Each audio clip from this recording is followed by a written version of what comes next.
سعد ابن ابي وقاص رضی الله عنه وی کله چې د احد جنگ کېدو نو ما عبد الله ابن جحش رضی الله عنه ته وی چې راځه دوانه یو وعده کو. نو عبد الله ابن جحش رضی الله عنه وی د لاس نه ونیو یو طرف ته مې کو. وی ما ورته وی چې ګوره من کمزوري رسول الله صلی الله علیه وسلم دا غي ملګری کمزوري دي، راځه دوانه به د الله رب العالمین سره یو وعده وکړو، الله رب العالمین به راله پوره کړي. نو سعد ابن ابي وقاص رضی الله عنه وی ما دسی دعا وکړه او دته مې ویل چې عبد الله ابن جحش ته په امین وې، نو بیا به ته دعا وکي او زه به په امین وېم. نو دی ویل چې سیده ته دعا وکا زه به په امین وېم. نو سعد ابن ابي وقاص رضی الله عنه وی ما دسی دعا وکړه چې یا ربي اذا لقيت العدو، اے زما ربا زه چې کله د دشمن سره ملاویږم او زما ملاقات کیږي په دې جنگ کې د یو دشمن سره مقابله می کیږي، نو فلقيني الله رب العالمین دسی یو سړی زما سره مخامخ کا چې شدید بأسه جنگ کی انتهایی تکړی،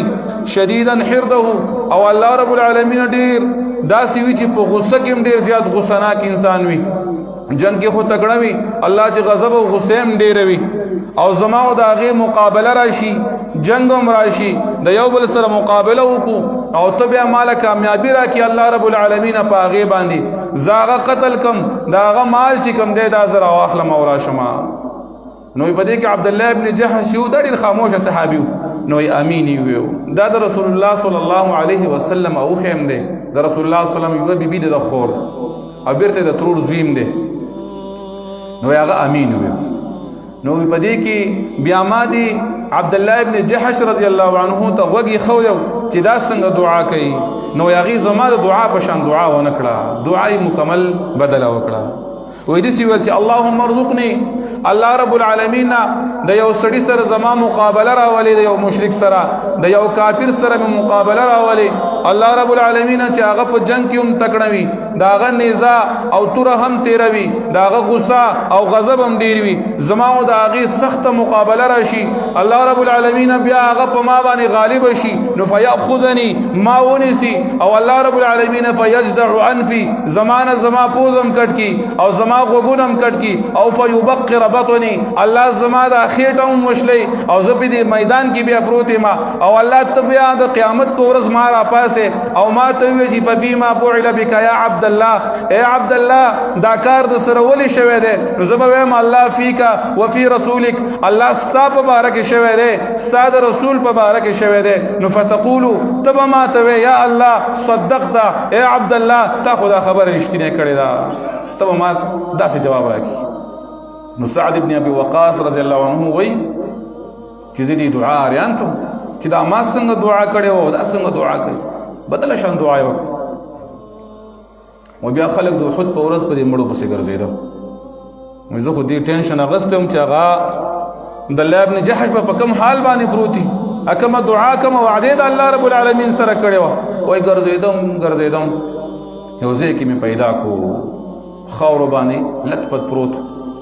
او چې څنګه دعا یې کړې وه همغه شان پروت و. وایي دا پوزه دا ترې کټ شوي و، نری تارو داسې دا ترې راغلی و، په هغې پسې نښتې و، غوږونه ترې کټ کړی شوي، او دغه رنګې د هغه دا خېټه ما وکتله، خېټه همغه شان شلېدلې وه چې کومه دعا یې کړې وه. نو ما په هغه وخت کې ویل چې یا الله په دنیا کې خود کومه وعده کړې وه هغې پوره کړه، کومه دعا یې کړې وه الله تا پوره کړه هغه ورله. الله زما دا امید دی که د قیامت په ورځ باندې دا تا خپلې مخې ته ودرو او تا دې تپوس وکړو چې ففیما فعل بک یا عبد الله، دا کار د سره ولې شوی دی عبد الله، نو ته به وله خامخا هغه به تاله دا جواب درکړي چې الله ستا دپاره شوی دی، ستا د رسول په دفاع کې شوی دی. نو الله ته به وله دا جواب ورکړي چې صدقته، یقیني تا رښتینې کړې دا خبره، یقیني دغه وعده تا رښتینې کړې وه. دا صحابه کرامو د الله رب العالمین سره کومې وعدې کړې وې، د الله د رسول سره کومې وعدې کړې وې، او په خپل منځ کې کومې وعدې کړې وې، ټولو دا پوره کړې وې. زما محترم وعده پوره کول د مؤمن یو بنیادی صفت او خصلت دی.